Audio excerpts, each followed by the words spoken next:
So we're gonna do the shell slash screen replacement repair guide. This is for if you want to paint your screen, you need to take off the screen so you don't damage the device, or if you would like to replace your screen because it's not working. The tools we need for this guide is the tri-wing screwdriver, the tweezers, Phillips screwdriver, and a box cutter. And basically for this repair guide, we put in some cautions beforehand that you just need to work in clean and dry conditions so you don't damage your device. And this repair includes some sharp tools, so just be careful. Also, we stated that there are a lot of small parts and screws that are easy to lose, so once you take it apart, put it in an organized fashion in order of disassembly so that when you reassemble, it is easy to do so. So our first step is to refer to our guide 1, which is inspecting the shoulder buttons. So the first step is to orient the device so that the back cover is facing upwards. And then what we do next is take the Phillips screwdriver and unscrew that screw right there.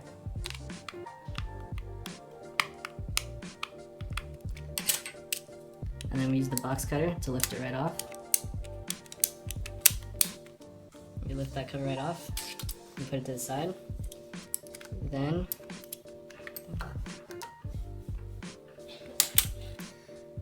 the next step is to unscrew these 6 tri-wing screws holding the back cover in place. And we put a warning on this step saying that just to be careful because some of these screw heads are really shallow, and if you're not careful you'll end up stripping the screw heads. And a lot of these warnings we put in place were mistakes we made, so a lot of these screws are stripped from constant disassembly and reassembly.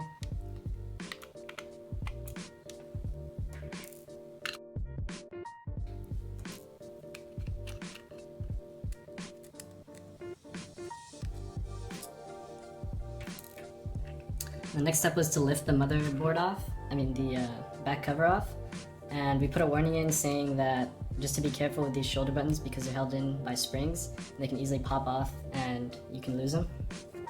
So set that aside. Next step is to remove these 3 screws holding the back cover in place. And then we lift the motherboard off gently, and we stated that the charging port over here side would act as a hinge, just to be careful that this display ribbon right here doesn't rip, because if it rips, your display would stop working. We also added in a step to open the screen so that you get more slack on your display ribbon. And then the next step was to unhook this display ribbon right here. And this is a tricky part that we figured out how to put concise directions for after some usability testing. So we added a close picture of unlatching these latches right here just to make the ribbon loose, and then the motherboard comes right off.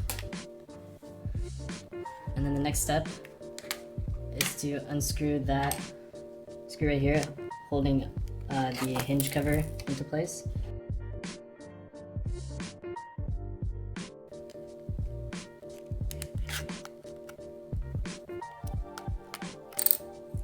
And the hinge cover should just fall off.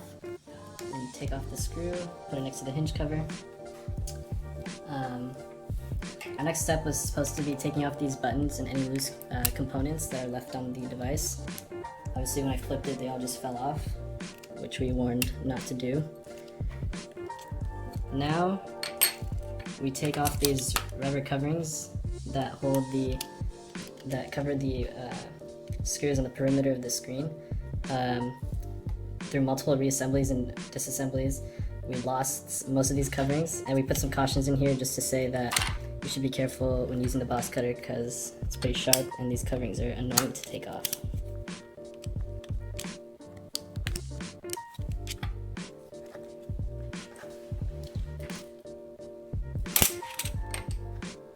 Now we use the tri-wing screwdriver to take these screws off.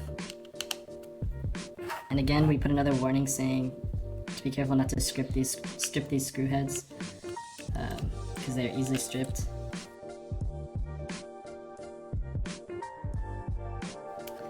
Now we flip this over and take off the back covering, screen house covering, and the screen should be visible, and you just gently pull that out. Once again, we put another warning to be careful with the ribbon because it's very important.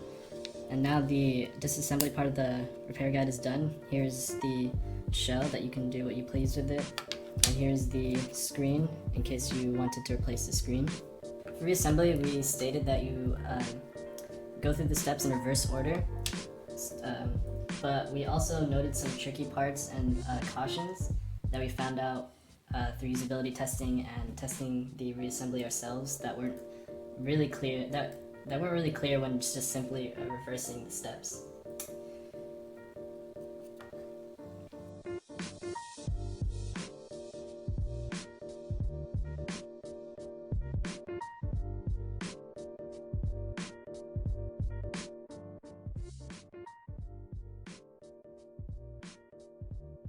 The next caution we put in our reassembly step was when you put the ribbon back into the motherboard. So we stated that the latches have to be completely down, and you insert the ribbon in as far as it goes. Once you do that, pull the latches up into the locked position, and now put your motherboard over the buttons.